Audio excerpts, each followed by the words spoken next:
Welcome to Borderline Furniture, project number 44 for the Goodwill Hunting Challenge. This challenge is hosted by Kat at Owling Dog Design, Darlene at DIYs by Dar, Crystal at the Crafty Creech, and Lavon at Statement Designs, all part of the Flippin Bunch. In this challenge, I have to thrift 3 items with a total budget of $25. Well, obviously, I had to make a trip to the Goodwill, where I got completely distracted by a piece of furniture for the October 2025 Eco Challenge. No furniture at the Salvation Army, but I did see some creepy-looking dolls.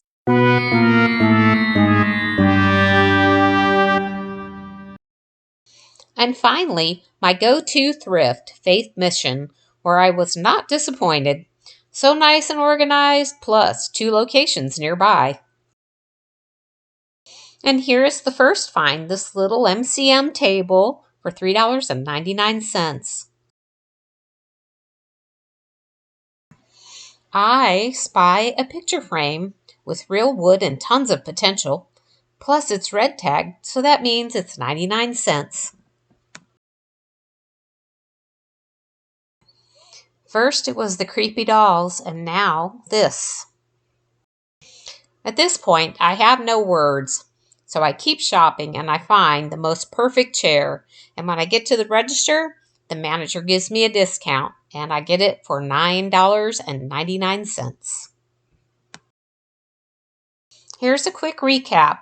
The little table was $3.99, the frame was 99 cents, and the chair was $9.99 for a grand total of $14.97 plus tax, which was around $2. So I'm definitely under the $25 mark.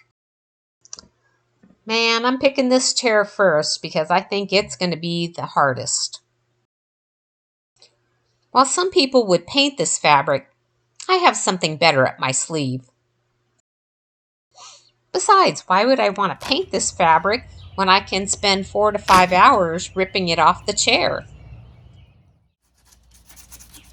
After a thorough cleaning, not shown, and some scuff sanding, I'm going to prime the exposed wood parts with my favorite spray primer, Rust-Oleum, and I'll be using Behr chalk paint in the spray can to paint the legs and arms. Before I could go on, I had to get some fabric to upholster these chairs with. And if you guessed that I'm going to reupholster these with jeans, you're absolutely correct. Chop chop! After using most of the material on the front, I almost didn't have enough for the back. Why, yes, I do have an industrial sewing machine, because I make bomber stockings, which might be a good video for another time. So let's get back to work. Of course, it would help if I turned on the sewing machine.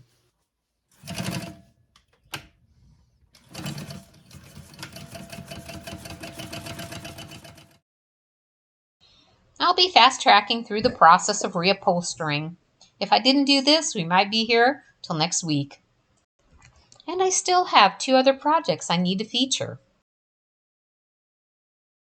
Reupholstering with jeans was rewarding and unnerving at times. The rewarding part of working with the jean material was that it was stretchy and forgiving. The unnerving part was all of the work that I had to do just to get them sewn together, and I didn't want to make any mistakes and have to start over. Oh, and those little upholstery tacks, frustrating beyond belief. I hope I don't have to do that anytime soon again. The bottom part of the chair was easy enough to install, but I was putting off the ply grip because I just had a feeling it wasn't going to be easy to do. And I was right. It was pretty difficult. This is my first time working with metal ply grip. The metal ply grip has these tiny metal teeth that are used to grab the fabric to hold it in place. If you're not careful, it'll grab you, and oh, does it hurt. And I'm just going to say it again, cutting the fabric just really was unnerving because I didn't want to make any mistakes and ruin what I've already accomplished. But it worked out in the end. I think it came out just fine. And here it is, the completed back piece. Now, on to the next project. Here is the 99-cent red tag picture frame. I chose this because it had a wood frame and the glass was intact. Another reason why I chose it is because it had a mat and I knew that I could change the look of this with ease. So for the first step, I'm just going to spray the mat with Rust-Oleum spray primer. Next, I used the same bare chalk paint that I used to paint the chair legs, and I used that to paint the inside part of the mat. Later on, I was actually able to separate the inside part of the mat from the outside. And for the larger part of the mat, I used this Rust-Oleum camouflage paint to finish it up. I always emphasize the importance of cleaning furniture prior to painting or staining, and in this case, you can see exactly why. I'm staining this picture frame in a darker color because I think the orange color is a little bit dated. Prior to staining, I stripped and lightly sanded the frame. I had heard that picture frames can be a little bit finicky when accepting stain, and I would have to agree. What's a picture frame without artwork? And here I am at Office Depot waiting for my poster size image to print. This image was created by my daughter and I when we were inspired by the geekery on Etsy, and this is the field guide to the fringes. When I was a kid, I used to stain my history report papers. I don't know if it helped, but the paper looked old and maybe I got a little extra credit from that. I've used this process before, but I have never had a problem with the paper tearing. I guess there's a first time for everything. Oh, yes, you can iron paper, but you don't want the heat setting to be too high. Due to the tearing, I decided to let the professionals at Hobby Lobby bond the image to foam board. I wasn't too worried about the tearing as far as aesthetics go because, after all, it is a field guide, but you can see here that the bonding process really flattened and secured the paper. Working with Hobby Lobby was great, and I got all of this assistance for just $12. And now I'm finally down to the third project, this cute little end table with so much damage. Oh no, you're not seeing things. There is a cigarette burn on the top of this end table. And there's a nasty break on the legs.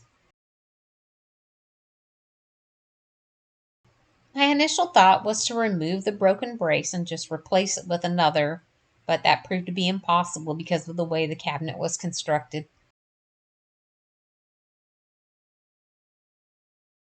Before I get too far into this project, I want to wash it because I don't want to sand the grime and the dirt into the surface of the cabinet. This little table sands easily, and I think that's because the top coat is old and failing. Maybe this was a drawer support, I wasn't sure, but it didn't come with a drawer, and I don't need it anyway. So off it goes.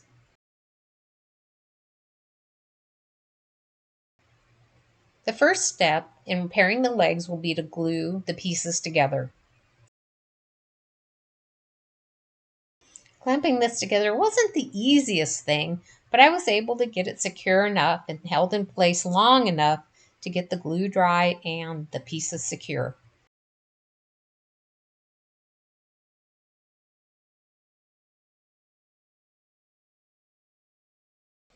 PC Woody is probably one of the hardest two-part epoxies that I've ever used. It's much stronger than Bondo in my opinion. And I'm going to need this strength to build this piece back up.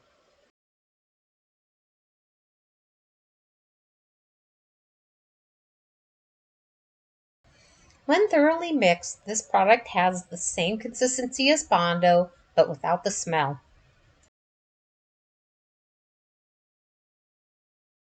I will be using Bondo for this last part, I've created a mold using a food mold kit purchased from Hobby Lobby. It's a 2-part kit, and it's a lot like Play-Doh. You mix it together, and it takes about 2 to 4 hours to cure. And when it comes off, it's really rubbery. I'll fill it with Bondo, and I'll let it set overnight. And the reason why I'm using Bondo for this last part is because Bondo is much softer and easier to shape and mold.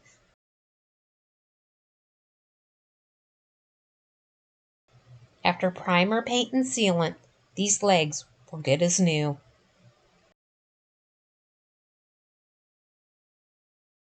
Well, here's a big shout out for Crystal at the Crafty Creech for her tip with the barkeeper's friend. I used this to remove water stains on this project, but I was unsuccessful at removing the cigarette burn from the top of this cabinet. This burn will just have to be the wabi-sabi of this project because any more sanding is going to blow through the veneer. My coworker creates the most amazing wood projects, and he recommended this Watco Danish oil. So take a look and let me know what you think in the comments. Thanks, Erin, for the hot tip. I love how this came out. This product really brought out the wood grain, but there is one drawback. You need to do this outside because this Danish oil has a very strong odor. I applied 2 coats and I just let it set overnight between coats.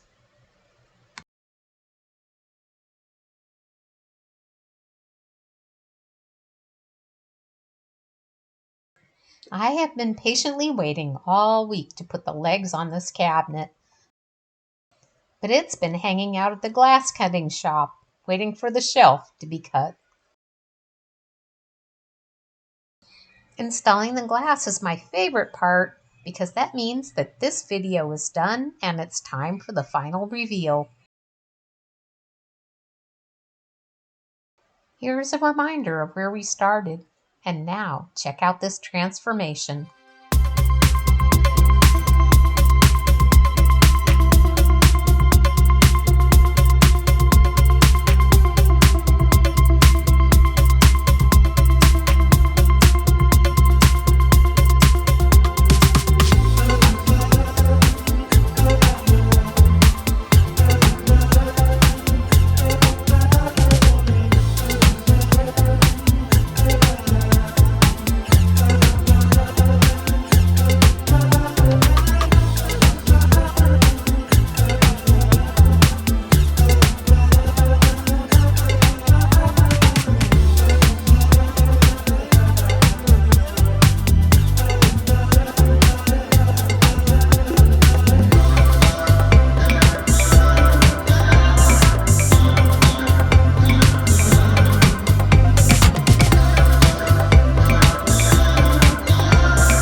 This is the end of Project 44. I'd like to thank the Flippin Bunch for this challenge. Please check out the playlist to view other participants in this challenge. If you're enjoying my content, it would be great if you would like and subscribe. And as always, thanks for watching.